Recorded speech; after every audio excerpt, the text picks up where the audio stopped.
آج کے خطبہ جمعۃ المبارک میں ہم یہ ذکر کریں گے،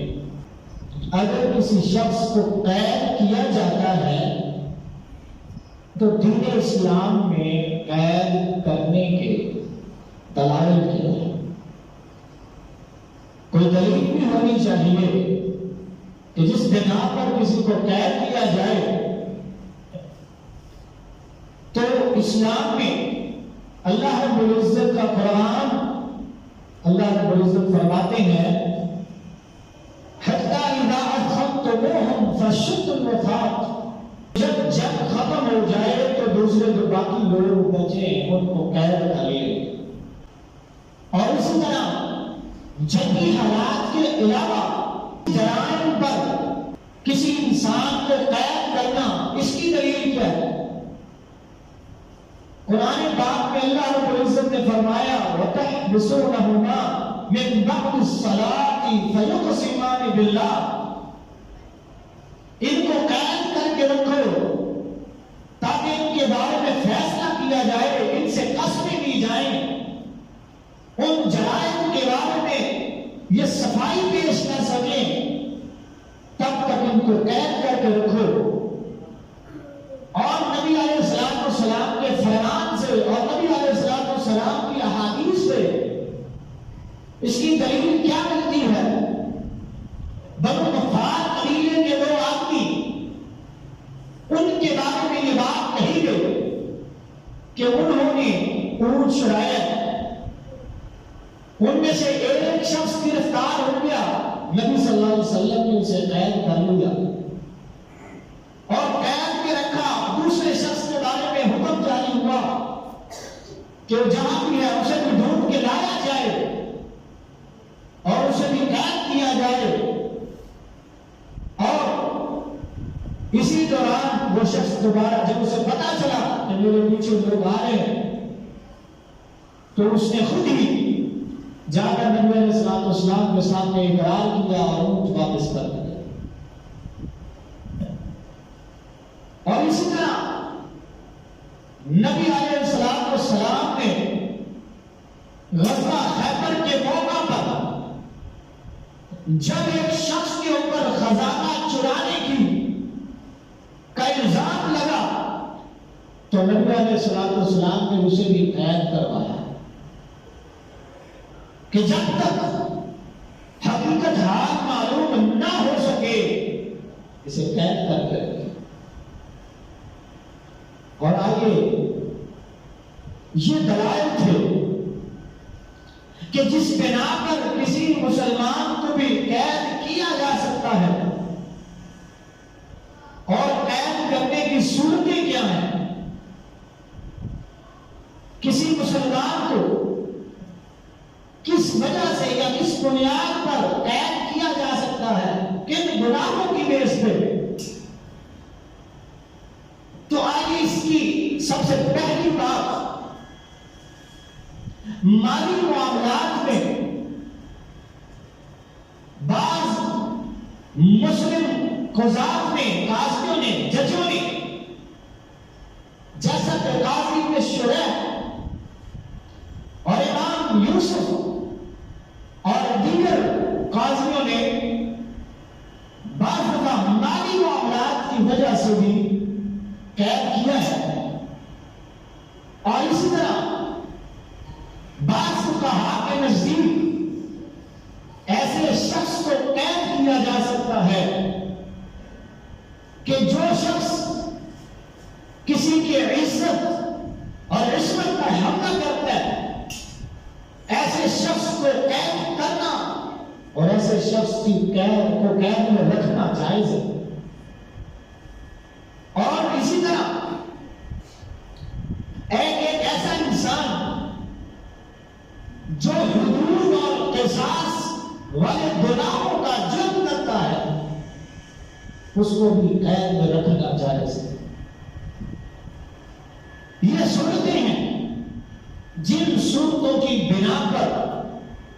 کسی کو قید میں رکھ سکتے ہیں۔ اور آگے اس کے بعد اگلی بات کرتے ہیں کہ قیدیوں کے حقوق کیا ہیں۔ قیدیوں کے حقوق تو قیدیوں کو ان کے مذہبی حقوق، ان کے طبی اور ان کے معاملات، ان کی جسمانی ضروریات، ان کی خوراک، لباس، یہ تمام تر حقوق مہیا کرنا نبی علیہ السلام کی طرف سے اور اسلامی نظام میں یہ ضروری ہے۔ مسلم فقہا انہوں نے یہ لکھا ہے کہ جب قیدی آپ کے پاس آتا ہے تو اس کو اس بات کی آزادی دی جائے کہ وہ اپنے مذہبی معاملات میں اپنی عبادات اور دیگر اپنے دین کی رسومات کو ادا کرنے کے لیے وہ کر سکے۔ اور اسی طرح مسلمان اگر کہیں قید ہوتے ہیں تو ان کے لیے بھی یہ لازم ہے کہ جس کی بھی قید میں ہے وہ مسلمانوں کی قید میں ہے یا غیر مسلموں کی قید میں ہے، کہ مسلمانوں کو بھی آزادی دی جائے وہاں پہ کہ وہ اپنے مذہبی معاملات کر سکے۔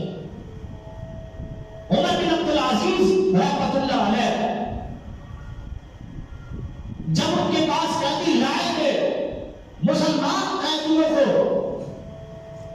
تو عمر بن عبد العزیز انہوں نے حکم جاری کر دیا کہ ان کے ہاتھ اور پاؤں کھول دو تاکہ یہ اپنے وضو کر سکیں اور اپنے نماز اور اللہ رب العزت کا ذکر اذکار کر سکیں، عبادات کر سکیں، اور جمعہ وغیرہ کا انتظام کرنا، جیل میں، قید خانے میں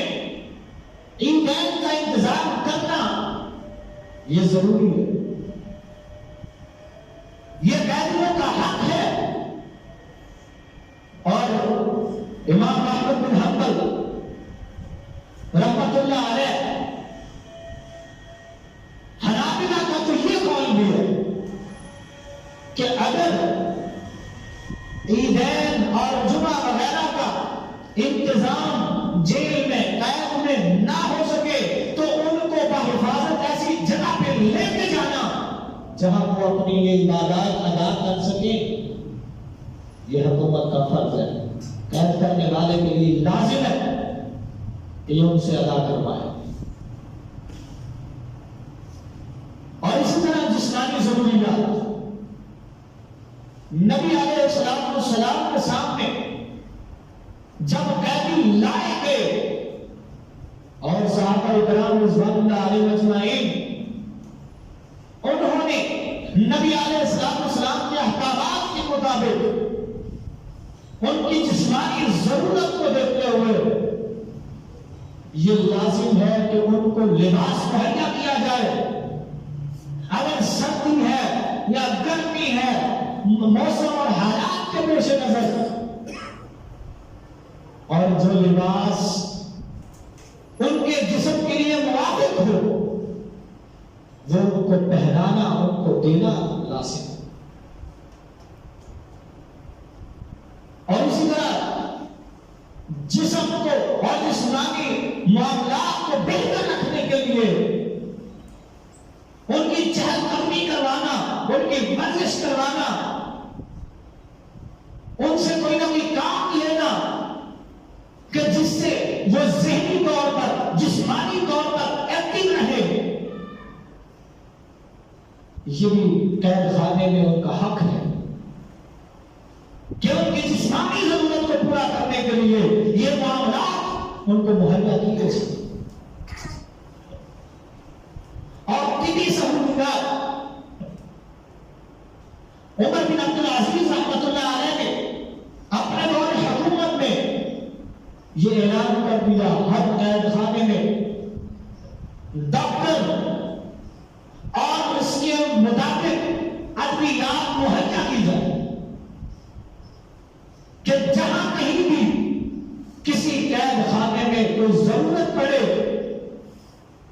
تو فوراً ڈاکٹر وہاں موجود ہو تاکہ ان کی طبی سہولت جو ہے ان کو میسر ہو سکے۔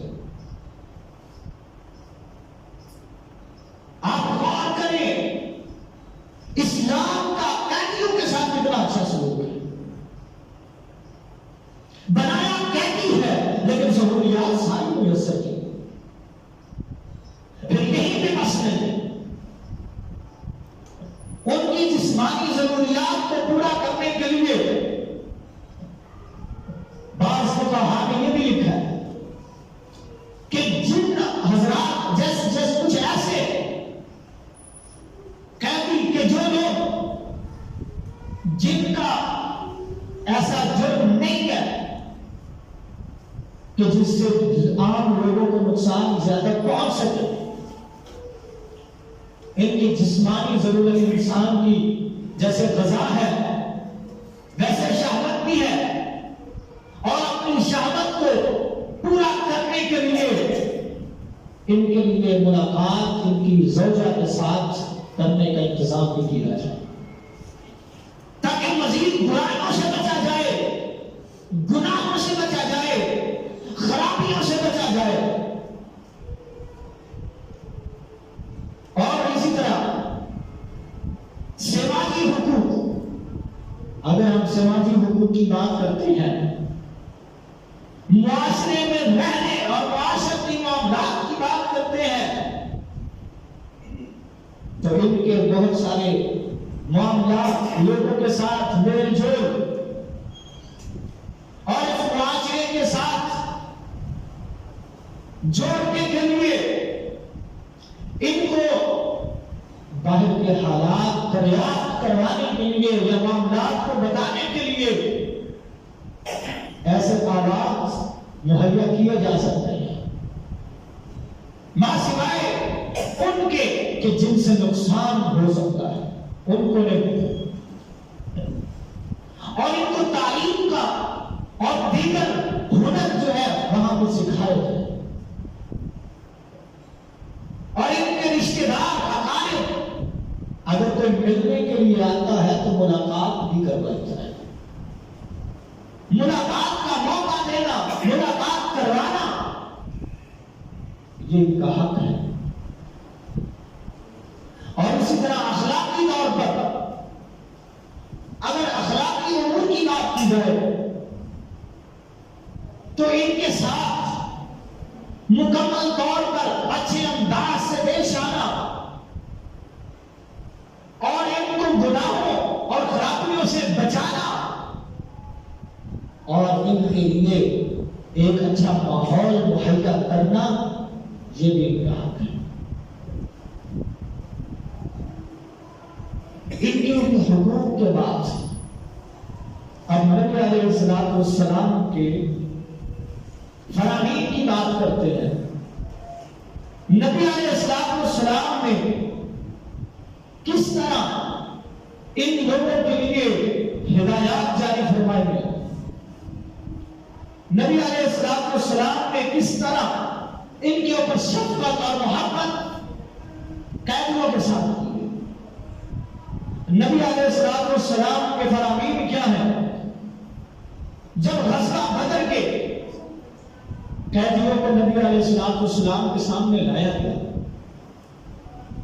غزوہ بدر میں جب نبی علیہ السلام کے سامنے قیدی لائے گئے تو نبی علیہ السلام نے ان قیدیوں کو دیکھتے ہوئے صحابہ اکرام رضوان اللہ علیہ اجمعین کو یہ حکم جاری فرمایا، یا ایھا الناس ان اللہ قد امکنکم وانما هم اخوانکم بالامس۔ نبی علیہ السلام نے غزوہ بدر کے قیدیوں کے بارے میں صحابہ اکرام رضوان اللہ علیہ اجمعین کو اعلان فرما دیا، اے لوگوں ان لوگوں کے ساتھ کسی بدتمیزی کے ساتھ پیش نہیں آنا۔ فرمایا ان اللہ قد امکنکم، اللہ رب العزت نے آج تمہیں ان کا مالک بنا دیا ہے، آج تمہیں ان کے اوپر اللہ رب العزت نے قدرت بخشی ہے، آج تمہیں اللہ رب العزت نے قدرت دی ہے۔ تو اس سے پہلے قد خوانکم، یہ تمہارے بھائی تھے، اگر کل یہ تمہارے بھائی تھے آج تمہارے قیدی ہیں، ان کے ساتھ ویسے ہی سلوک کرنا ہے جیسے کل اپنے بھائیوں کے ساتھ کیا کرتے تھے۔ نبی علیہ السلام نے اس طرح فرما دیا۔ اور دوسرے مقام پہ نبی علیہ السلام نے فرمایا، صحابہ اکرام رضوان النار مجمعین کو فَأَطْعِمُوهُ ان لوگوں کو ویسا کھانا کھلاؤ مَا تُطْعِمُونَ جیسا تم خود کھاتے ہو وَاقْسُونَ مَا تَقْسُونَ نبی علیہ السلام نے فرمایا کہ ان کو ویسا لباس پہناؤ جیسا تم خود پہنتے ہو. نبی علیہ السلام نے کس قدر اچھے انداز سے صحابہ اکرام رضوان اللہ علیہ مجمعین کو ہدایات جاری فرمائی. نبی علیہ السلام نے قرآن پاک کی آیت پڑھ کر سنا دی. اللہ رب العزت فرماتے ہیں وَيُطْعِمُونَ الطَّعَامَ عَلَىٰ حُبِّهِ مِسْكِينًا وَيَتِيمًا وَأَسِيرًا.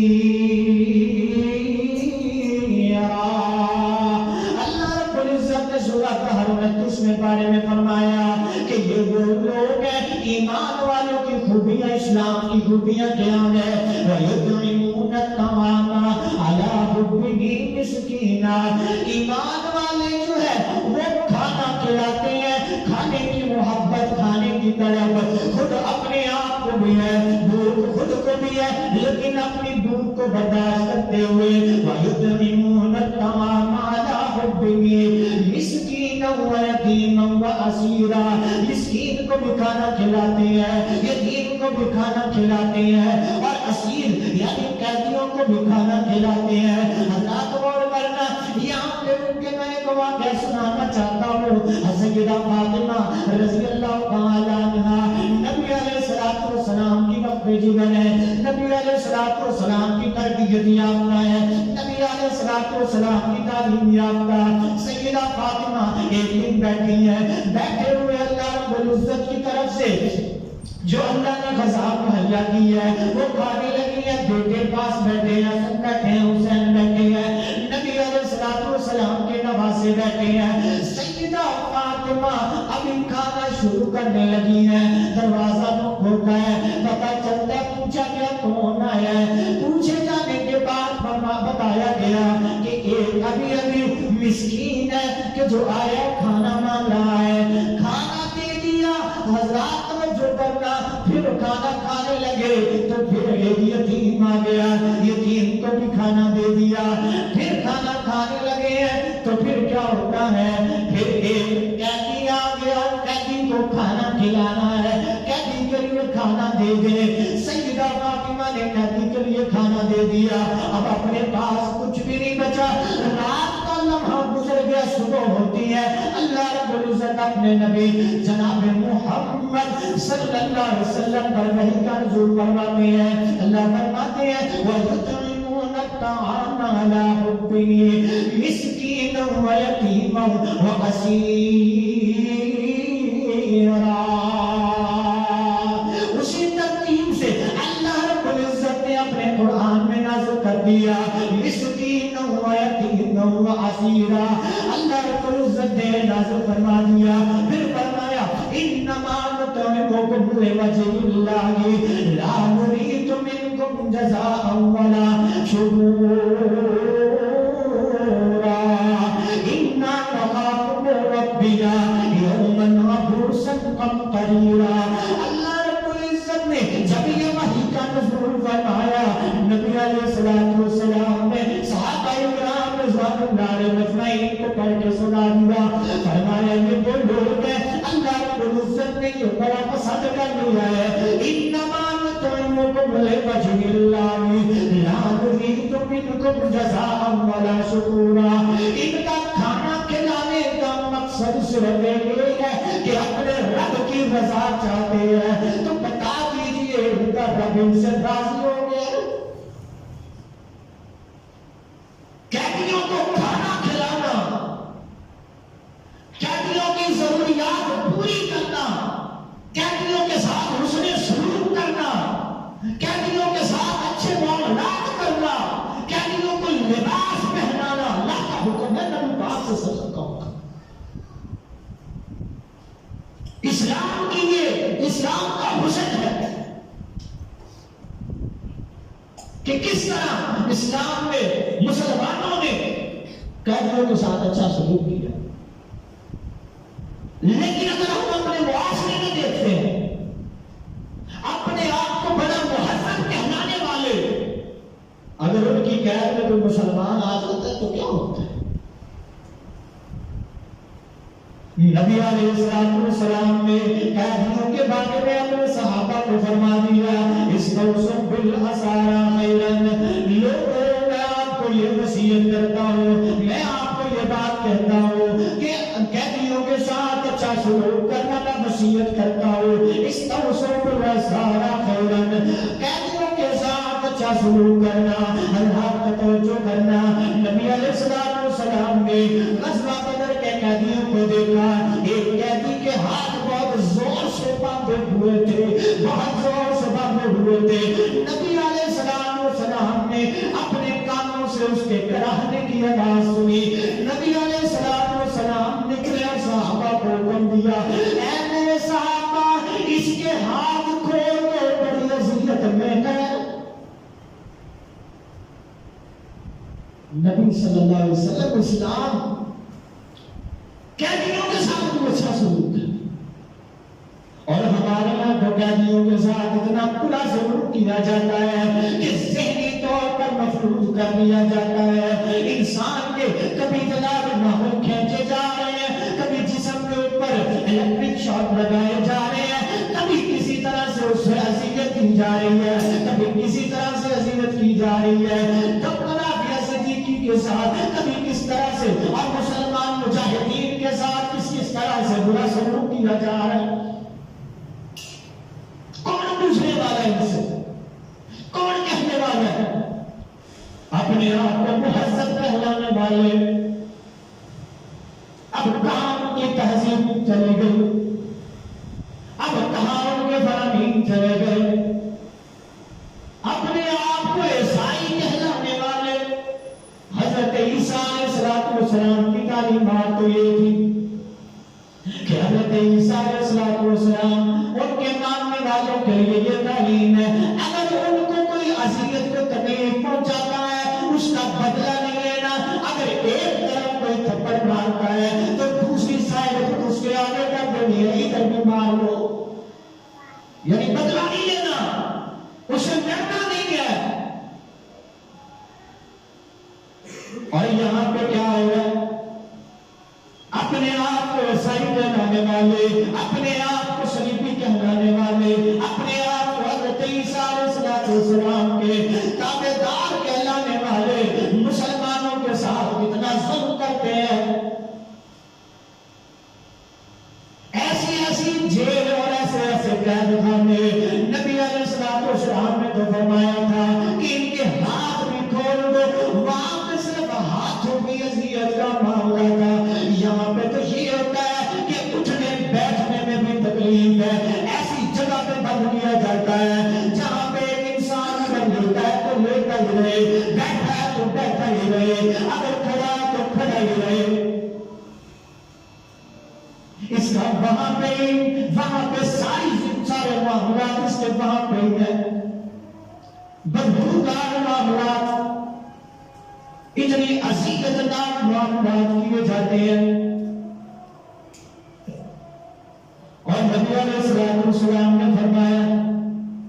نبی علیہ السلام نے جو اپنے اصحاب سے اس طرح فرمایا، نبی علیہ السلام فرماتے ہیں لا تقل عبدی ولا امتی، ان کی عزت نفس کو بھی مجبور نہ کرو، کسی قیدی کو ایسے نہ کہہ دو، کسی غلام کو قیدیوں کو غلام بنایا جاتا تھا، لوٹیا بنایا جاتا تھا، نبی علیہ السلام نے فرمایا ان کو ایسے نہیں کہنا میرے غلام اور میرے لوگوں میں لڑی، بلکہ ان کو یہ فرما دے کہو خود فتایا فتایا و فتاتی، یہ کہو کہ اے میرے بیٹے اے میری بیٹی، عزت سے بلاؤ، ان سے بات نہیں کرنی ہے تو اچھے انداز سے کرو۔ یہ ہے اسلام کی تعلیمات، اور یہی اسلام کی تعلیمات تھی کہ جب مصعب بن عمیر رضی اللہ تعالیٰ عنہ کے بھائی ابو زید کو پکڑا جاتا ہے اور پکڑ کے لایا گیا، وہ خود فرماتے ہیں کہ جب مجھے قید کیا گیا میں مسلمانوں کی قید میں آ گیا، تو مسلمان کیا کرتے تھے؟ مسلمان جب وہاں پہ جس کے پاس میں قید تھا ان کے پاس کھانے کے لیے لیے خود جو روٹی ہوتی وہ مجھے دے دیا کرتے تھے، جو کھانا خود اپنے پاس ان کے پاس ہوتا اپنے کھانے کے لیے وہ مجھے دے دیا کرتے تھے، خود کھجوریں کھا کے اپنا وقت گزارا کرتے تھے۔ اور اگر ان کے ہاتھ میں غلطی سے کوئی لقمہ آ جاتا روٹی کا تو وہ فوراً چھوڑ کے کھجور کھاتے اور وہ لقمہ میرے سامنے کر دیتے اور فرماتے ہیں مجھے شرم آتی، میں تو ان کا قیدی ہوں اور مجھے یہ اچھا کھانا کھلا رہے ہیں۔ یہ نبی صلی اللہ علیہ وسلم کی تعلیمات تھی۔ اور نبی علیہ السلام کی تعلیمات کے بعد اب یہ بات میں کرنا چاہتا ہوں، کیا اگر کسی انسان پر، کسی مسلمان پر صرف الزام لگا ہے، الزام کی بنا پر قید کر لیا جائے، درست ہے؟ الزام کی بنیاد پر صرف، تو آئیے سنیے نبی علیہ السلام نے اس طرح ارشاد فرمایا، نبی علیہ السلام فرماتے ہیں البینۃ علی المدعی والیمین علی من انکر، جب کوئی انسان کسی کے اوپر دعویٰ کرتا ہے، کسی کے اوپر الزام لگاتا ہے، کسی کے معاملے میں بات کہتا ہے کہ اس شخص نے میرے پیسے چرائے ہیں، اس شخص نے میرے ساتھ یہ کیا ہے، اس شخص نے میرے ساتھ یہ معاملہ کیا ہے، اس شخص نے یہ جرم کیا ہے، اس شخص نے یہ جرم کیا ہے، یہ دعویٰ کرنے والا اور دوسرا مدعی ہے جس کے بارے میں دعویٰ کیا جا رہا ہے، ان دونوں گواہ کو اکٹھا کیا جائے گا، دونوں گواہ بلایا جائے گا اور دونوں کے بارے میں یہ پوچھ کی جائے گی، پوچھا جائے گا جو دعویٰ کرنے والا ہے وہ اپنے اس دعوے کے بارے میں، اپنے الزام لگانے کے بارے میں وہاں پہ دلیل پیش کرے گا، گواہی پیش کرے گا۔ اگر تو اس کے پاس گواہی ہے تو پھر جس پر وہ الزام لگا رہا ہے اس کو پکڑ کے قید کیا جائے گا۔ اگر اس کے پاس کوئی گواہی نہیں ہے، اس کے پاس کوئی گواہی نہیں ہے، کوئی دلیل نہیں ہے، تو پھر دوسرے شخص کے بارے میں پوچھا جائے گا، اسے کہا جائے گا کہ تم بتاؤ، اگر تو اپنے جرم کا اقرار کرتے ہو تو ٹھیک ہے، اگر جرم کا اقرار نہیں کرتے، اس سے بری ہونا چاہتے ہو تو پھر قسم اٹھا کے بتاؤ۔ انکار کرتے ہو کہ میں نے یہ جرم نہیں کیا تو پھر تمہیں قسم اٹھا دو۔ اگر قسم اٹھاتے ہو، قسم اٹھا کے کہہ دیتے ہو اللہ کی قسم اٹھاتا ہو کہ میں نے یہ جرم نہیں کیا تو تم بری ہو جاؤ گے، اور دوسرا شخص جس نے یہ الزام لگایا تھا اسے پکڑ کے قید کر دیا جائے گا کہ اس نے کیوں یہ الزام لگایا جب اس کے پاس کوئی دلیل نہیں ہے۔ یہ اسلام کی خوبی ہے کہ صرف الزام لگا کر شبہ کی بنیاد پر پکڑ کے قید کر لے اور اتنے سالوں تک پھر پتہ ہی نہیں کون ہے، کہاں پہ ہے، کیسے ہے۔ قاضی شریح ان کے پاس ایک مقدمہ آ گیا، اسی طرح قاضی شریح نے دونوں کے بارے میں پوچھا، ان دونوں کو پوچھنے کے بعد جب پتہ چلا کہ والیمین علی من انکر،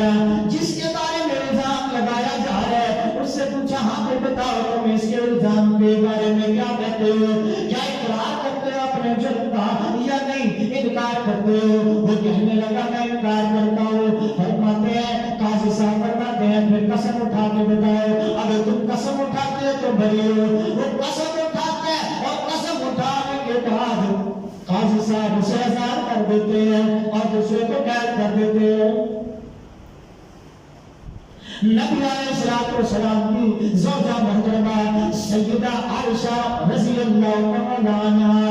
جب ان کے بارے میں منافقین نے نبی علیہ السلام کی زوجہ کے بارے میں یہ کہہ دیا کہ سیدہ عائشہ رضی اللہ تعالیٰ عنہا نعوذ باللہ انہوں نے بدفعلی کی ہے، استغفر اللہ نعوذ باللہ، جب اس طرح کا الزام لگ گیا کردار کے بارے میں بات کر دی، نبی علیہ السلام نے تحقیق حال کے لیے ان تمام لوگوں کو اکٹھا کیا